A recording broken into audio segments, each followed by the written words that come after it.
So my name is Alex Wise. You guys already know that, obviously. Little background for me.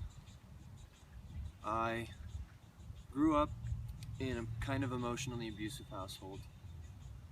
My father wasn't exactly the greatest person when I was growing up. It caused me to have to learn pretty quickly how to be on my own and how to grow up and live independently.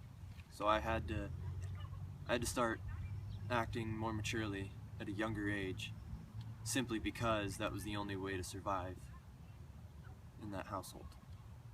And then joining the Army when I did was a pretty big stretch. I was pretty much taught how to become a person that didn't need anyone else. That's what the Army tries to teach you. Not only how to work with others, but how to do something on your own, and how to take advantage of a situation and make the best of anything happening. That was really important because, you know, in the past 3 years, there's been a lot of deaths at the school. For me personally, there was one recently that if I hadn't grown up, I wouldn't quite know how to deal with, because it was one of the guys from my platoon who took his own life, but I was pretty close with him. And, you know, I had to grow up and learn that, and learn how to deal with things like that.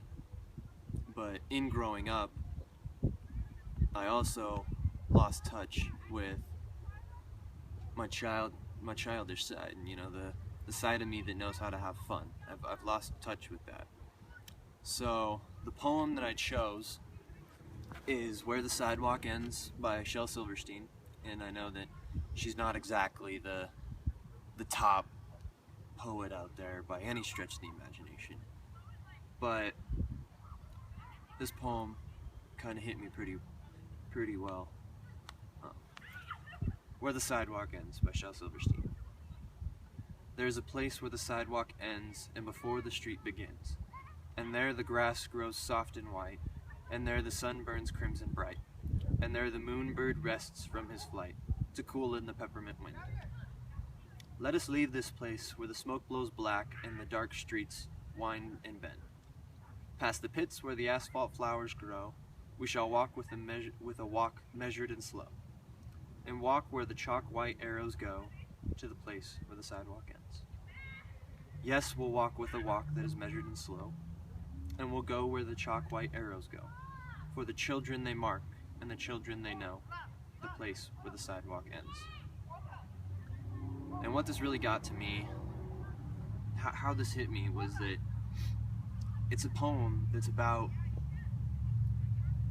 kind of giving in to the childish side, because there at the very end when it says, for the children they mark, and the children they know, that's a big key in this poem, is that it's telling you not to forget your youth, not to forget your creativity, not to forget some of the things that you lose sight of as you get older.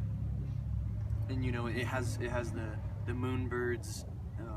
It goes into some detail and whatnot, but there's some stuff that's kind of childish in it, but it's also creative, and it shows you to just keep in touch with that, to make sure that you never lose sight of the childish side, because in that place where the sidewalk ends,